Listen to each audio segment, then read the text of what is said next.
The lecture hall of the Galactic Institute fell silent as Professor Vexthor displayed the holographic image of a massive, fanged creature on the central screen. Its eyes glowed amber in the projected moonlight, muscles rippling beneath gray fur. Canis lupus, the Zeltharian professor announced, his three-fingered hand gesturing toward the image. The apex predator of Earth.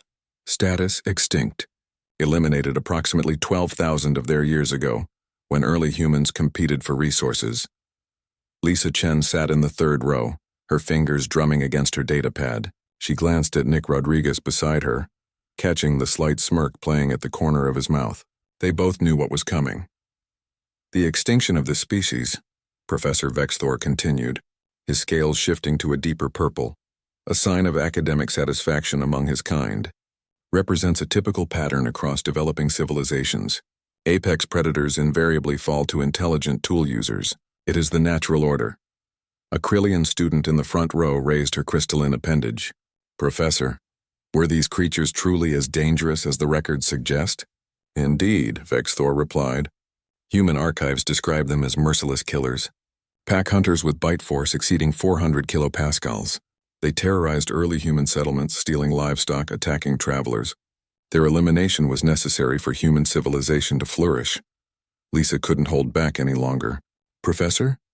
Vexthor's eye stalks swiveled toward her. Yes, Miss Chen. Your information is incomplete, sir.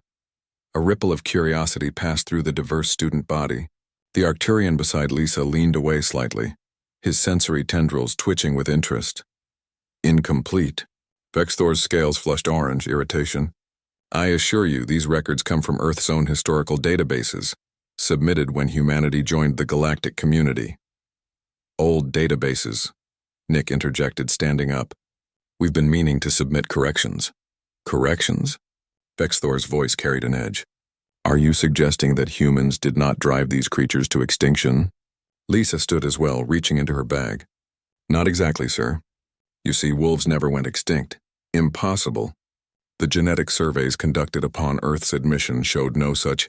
That's because you were looking for wild populations, Lisa said, pulling out her personal comm device. You didn't account for something uniquely human. She tapped the screen and a soft chime echoed through the hall. Within seconds, the lecture hall's side door opened.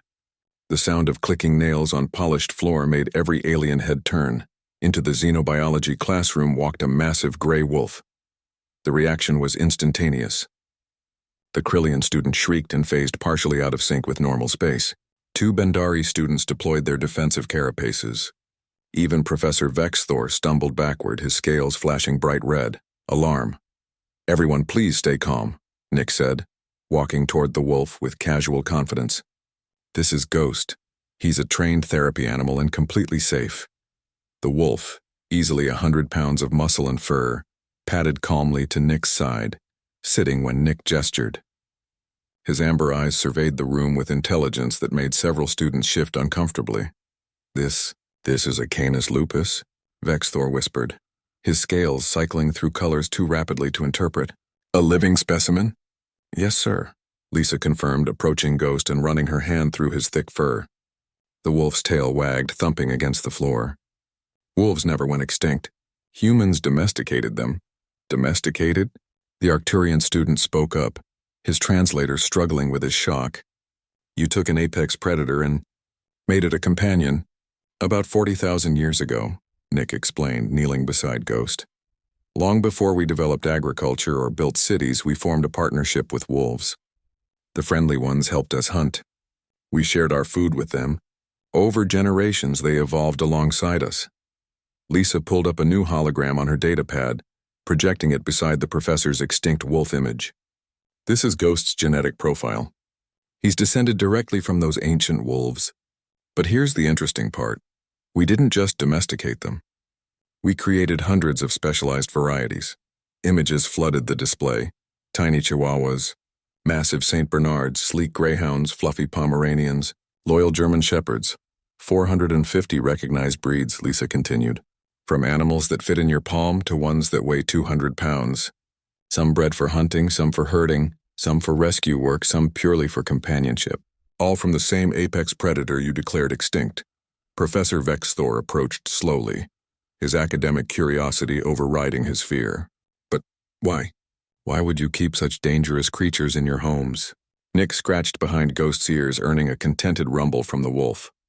Because they're not dangerous to us. They're family. On Earth, there are estimated to be 900 million domestic dogs. That's more than one for every 10 humans. 900 million, Vexthor repeated, stunned. You turned your planet's apex predator into the most successful large mammal species besides yourselves. Well, Lisa grinned. There's also cats, but that's a whole different lecture. Ghost chose that moment to yawn, displaying an impressive array of teeth that made half the class flinch. Then he rolled onto his back, tongue lolling out, waiting for belly rubs. I don't understand, the Krillian student said softly. My species fled from our apex predators. The Bendari drove theirs to actual extinction. How did humans befriend theirs? Nick looked up from where he was obliging Ghost's request for attention. Maybe that's what makes humans different. When we met something dangerous, something that could kill us, we didn't just see a threat. We saw a potential friend. A potential friend, Vexthor murmured, watching as more brave students began to approach Ghost, who accepted their tentative touches with patient dignity. You humans are either brilliantly insane or insanely brilliant. I haven't decided which, Lisa smiled. Why not both, Professor? As the class session evolved into an impromptu meet and greet with Ghost, Professor Vexthor updated his lecture files. The entry for Canis lupus no longer read extinct. Instead, it now read status thriving. Partners with humanity. See also, human tendency toward improbable interspecies friendship. He paused, then added one more note. Further research required. Human definitions of dangerous may require recalibration. In the corner, Ghost had rolled over again, accepting treats from a fascinated Arcturian student, while his tail continued its happy rhythm against the floor. 40,000 years ago, a wolf had approached a human campfire. Today, his descendants attended classes on starships, and somehow, that seemed perfectly reasonable to every human in the galaxy.